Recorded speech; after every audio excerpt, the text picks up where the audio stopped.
शिवं शिवं। नमस्कार। आप सबका हमारे चैनल श्रीमद होम रेमेडीज़ पर स्वागत है। इस वीडियो में हम आपको बताने जा रहे हैं कि प्यार के कितने प्रकार होते हैं और आप जिससे भी प्यार करते हैं तो आपका प्यार कौन सा वाला है।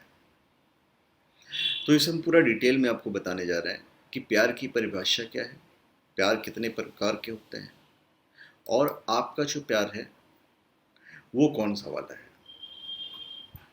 तो हम सिर्फ प्यार की बात करते हैं।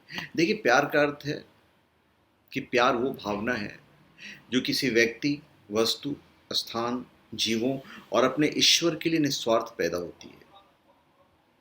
इसलिए हम कह सकते हैं कि प्यार एक भावना है, एक इमोशन है। और आज के समय में ज़्यादातर जो प्यार है, जो प्यार शब्द है, उसको स्त्री पुरुष के प्रेम प्रसंग से जोड़कर देखा जाता है।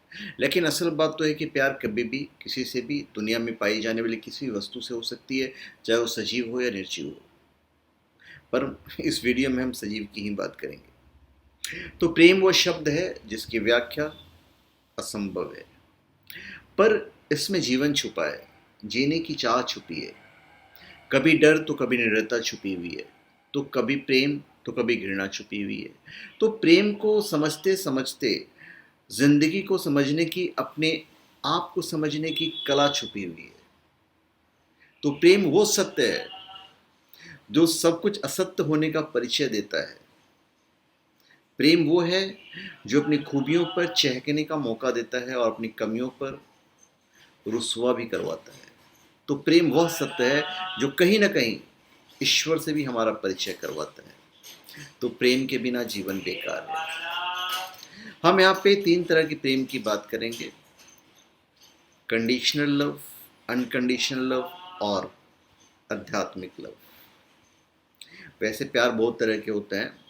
कोई एक तरफा प्यार होता है, कोई प्लेटोनिक लव होता है, कोई खुद से प्यार करना हो तो उसे भी प्यार ही कहते हैं। लस्ट से भरा हुआ भी प्यार होता है, सच्चा वाला प्यार भी होता है, पप्पी वाला प्यार भी होता है और ना पा सकने वाला प्यार भी होता है, जो अपनी मोहब्बत को नहीं पा सका। तो हम पहले बात करते हैं सशर्त प्रेम, कंडीशनल लव, क्योंकि आजकल सबसे ज़्यादा यही प्रेम देखने को मिलता है। नाम से ही आपको समझ में आया होगा कि प्रेम में बहुत सारी शर्तें हैं, बहुत सारी उलझनें हैं। आप इसे शारीरिक या मानसिक प्रेम भी कह सकते हैं, क्योंकि अधिकांशतः शारीरिक या मानसिक आकर्षण से शुरू होता है और घृणा, नफरत, बेवफाई और जुदाई पर समाप्त होता है। इस प्यार में लेन देन, अथवा यूं कहें कि लेने का और कुछ हासिल करने का भाव जो है वो अधिक होता है। तो एक प्यार ये हो गया आपका। देखिए, स्वतंत्रता मनुष्य का प्राकृतिक स्वभाव है, लेकिन ऐसा प्रेम मनुष्य को गुलाम बनाता है, उसे कैद कर देता है। इसलिए जब हम किसी को गुलाम बनाने की कोशिश करते हैं तो व्यक्ति उससे निकलने की कोशिश करने लगता है, क्योंकि कोई भी आदमी किसी का गुलाम नहीं बनना चाहता। इसलिए ज़्यादातर प्रेमी प्रेमिकाएं पति पत्नी प्यार के मामले में खाली हाथ रह जाते हैं। उनके बीच में ना तो प्यार होता है और ना ही विश्वास, सिर्फ शिकवे शिकायत ही रह जाते हैं। तो प्रेम एक शाश्वत भाव, कल भी था, आज भी है और कल भी रहेगा। प्रकृति के कण कण में प्रेम समाया हुआ है। प्रेम की ऊर्जा से ही प्रकृति निरंतर पल्लवित, पुष्पित और फलित होती रहती है। क्योंकि अब हम बात करने जा रहे हैं ट्रू लव, अनकंडीशनल लव की बात करने जा रहे हैं।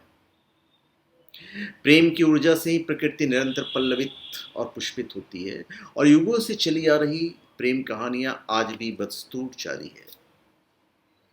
प्रेम की अनुभूति अपने आप में बिरली, अद्वितीय और बेजोड़ है। किसी से प्यार करना या प्यार में होना दुनिया का सबसे खूबसूरत एहसास है। आप उन कवियों, उन लेखकों के बारे में सोचिए जिन्होंने प्रेम के बारे में लिखा है, जिन लोगों ने प्रेम की परिभाषा दी है, जिन लोगों ने प्रेम को नाम दिया है। अब हम बात करते हैं अनकंडीशनल लव, अर्थात सच्चा प्यार। और इस प्यार में कोई शर्त नहीं होती, कोई बंधन नहीं होता। इस प्यार में केवल और केवल देने का भाव रहता है, लेकिन बदले में कुछ पाने की चाहत नहीं होती है।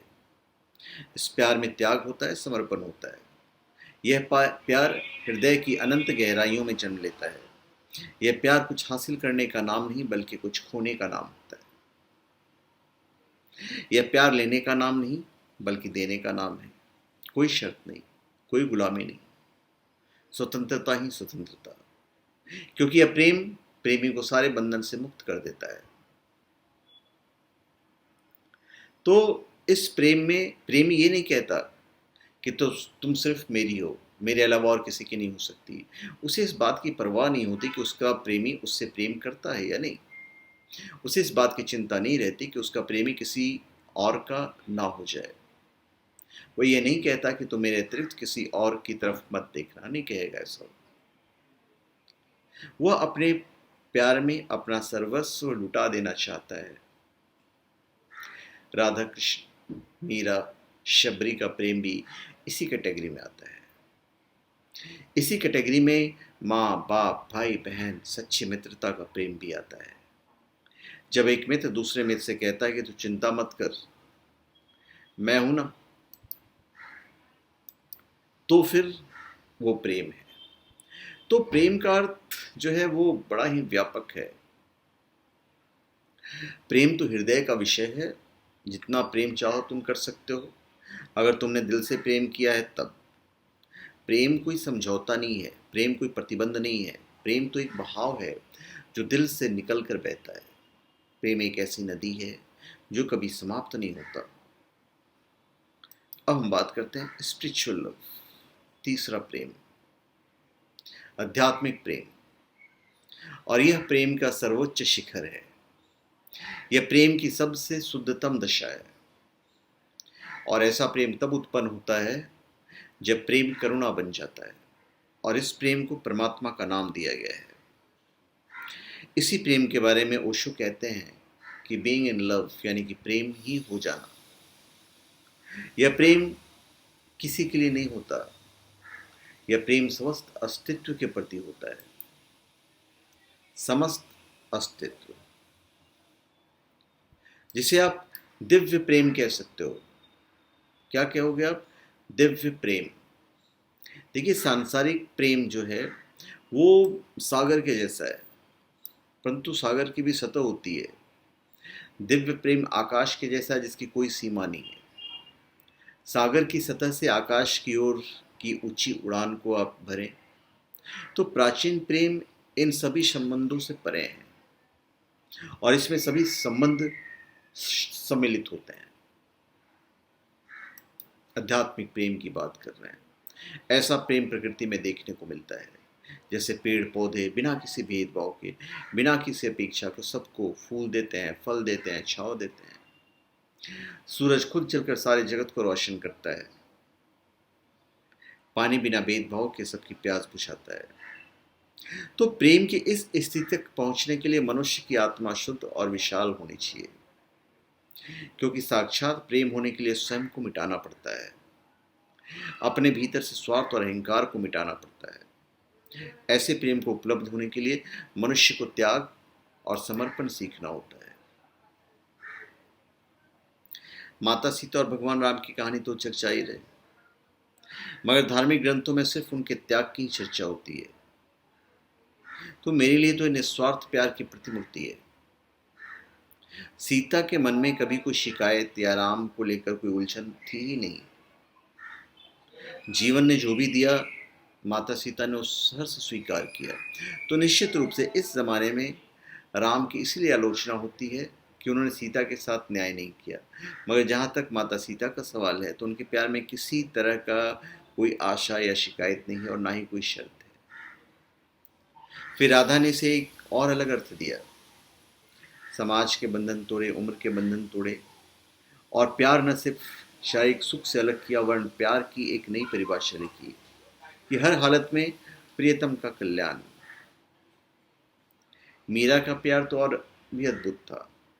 न शरीर की चाह, न मिलन की चाह, न ही किसी सुख की लालसा, बस सब कुछ छोड़कर निकल पड़ी। तो ऐसे प्रियतम को खोजने के लिए जिसकी उन्होंने सिर्फ किंवदंतियां ही सुनी थी, मूर्ति और किताबों में ही जो मिलता है। तो ऐसे अनगिनत आपको कहानियां मिलेगी। तो बच्चा भी अपने माँ से प्रेम करता है, तो एक अलग तरह का प्रेम है। तो ये हमने आपको मुख्य 3 प्रेम के बारे में बताया, conditional love, unconditional love and spiritual love. अब आपको कौन सा प्यार है, आपको कौन सा मोहब्बत है, ये तो आप हमें बताएंगे। तो धन्यवाद, आप सबका हमारे चैनल पे स्वागत है। आप हमारे चैनल पे सब्सक्राइब करें और अपने कमेंट दीजिए। धन्यवाद। आपका हमारे चैनल श्रीमद होम रेमेडीज पे स्वागत है। सब्सक्राइब करने के बाद आप ये बेल आइकन दबाएंगे तो हमारे जितने भी अपलोड्स हैं, जितने पॉपुलर अपलोड्स हैं, वो आपके पास ऑटोमेटिक मिलते चले जाएंगे। और साथ में आपको मिलेंगे हमारे सारे पॉपुलर चैनल्स जिसे देखकर आप एंटरटेन होंगे। So please subscribe my channel and please tap the bell.